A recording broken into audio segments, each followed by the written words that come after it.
we incorporated some power techniques with hypertrophy and bodybuilding stuff. So it's the best of both worlds, as good as it gets. I'm a fan. This shit is legit. It kicked my ass, straight up.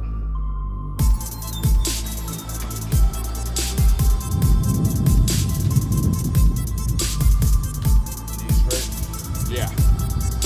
What's up, everybody? It's your boy Rashid here live, Jailhouse Strong, baby, a destination. My man Josh. This was a great day for me. I'm gonna tell you guys why. A lot of y'all know me for training really hard, really intense. But you know, with life things change, and me being more busy and traveling, my training has not been as intense. And Josh just gave me one of the hardest back workouts I've ever done. And it kind of like, it shook me up and reminded me of my roots of this type of hardcore training. I'm guilty of it, been chasing pumps just to maintain lately. You know, other than squats, all my upper body's been pretty weak lately. But this was a very, not just a hardcore intense workout, it was an intelligent workout.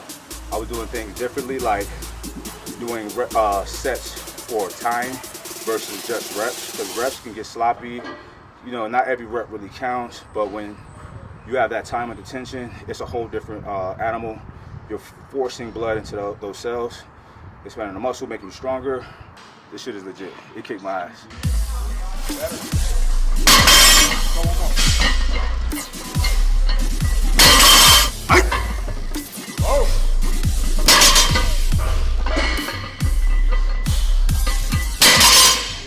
Mike did a great summary right there. Mark my words on this, if he decides to pursue the deadlift, you know, and really, like, I'd say if you give him in 12 weeks from now, he'd be well over 700 and could easily within 6 months be a world-class deadlifter, because, you know, when he went to 585, just by teaching him some kind of like load his hamstrings a little bit right there, the weight flew up. The technique wasn't as good as lighter, but that's what happens is when you're able to do it with lighter weight, say like, you know, not full speed, get it right, eventually the heavyweight follows. So I see unlimited potential if he ever decides to, you know, go that way. I mean, it's a very tough man too, because like he said, hadn't been training this way. All right, so this is good for me because I've never been coached through a deadlift ever in my life.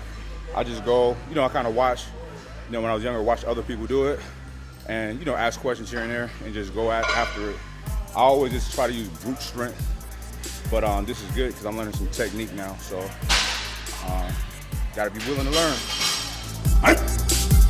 Yep. Come on. 10 more seconds. 3 more seconds. Come on, last one, finish it. There you go, good. I think to build a little bit on what he said, just to get back to that time under tension, I don't know if we caught this on camera earlier, we had a good discussion about we do want to make every rep count and everything like that, but there is a time and a place for cheat reps and all that kind of stuff too, because what we were talking about earlier is, like yesterday we were talking about the science of all this is great, and the science there actually is a study showing that cheat curls and cheat lateral raises put more tension than stricter ones. So not that you always have to cheat, but there is some science to back that, because there comes a certain point in time, I think, where you just, you know, excuse the nomenclature, got to grab it, see if you got a pair and get after it. And I think this is a prime example of somebody does that. 10 seconds, Steve. Perfect, Mike. We're at the halfway point. Keep it going. There you go. Come on, 10 seconds. Yep, come on. Here we go, 5 seconds. Let's go. And stop. I'm such a fan of science. I paid fucking $500 to watch like Neil deGrasse Tyson lectures. You know what I mean? Stuff like that. And a real scientist is they want to be proven wrong so they can expand on what they know. They want to know more. They don't know it all. And a lot of times in the fitness community, guys, you know, they'll have some fancy letters behind their name and they know it all. But it's not about that. None of us know it all. Nothing is exact. So Josh can do ABC precisely, and I'll do it. It may not work for me. You know, we have so many different variables, and that's when the science comes in. You know, I'm the subject, conduct the experiment in the gym. If it works, great. If it don't work, we adjust. That's science, you know what I mean? But it's good to do research. Sure. And, you know, you got to take your craft serious. So it's important to research and try to expand your knowledge. But don't forget about this place in here. Yeah, again, we're gonna do this for time, Mike. Just kind of be a little rounded forward, okay? Just pull down, we can get a good stretch up. Pull down like this.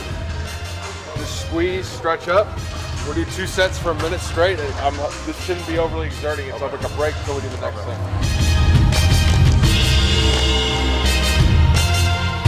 Yep.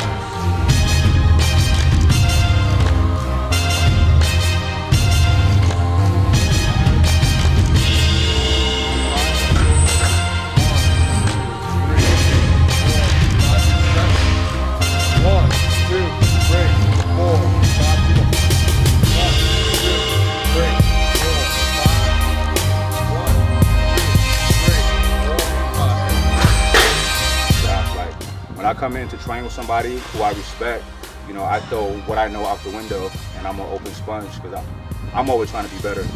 You know what I mean? So I don't know it all, but to this day, people can say, oh, you're successful already. I'm like, no, I'm always trying to progress in everything, especially in the gym, especially with my strength, my performance. So you gotta humble yourself sometime and receive what others have to give, because I just got some valuable jewels. You know what I mean? So, thank you. No, I appreciate it. Great workout Yes, today, sir. brother. I Yes, really sir. appreciate it. First of many, hopefully. Yes, we'll definitely hook up next time he's in town.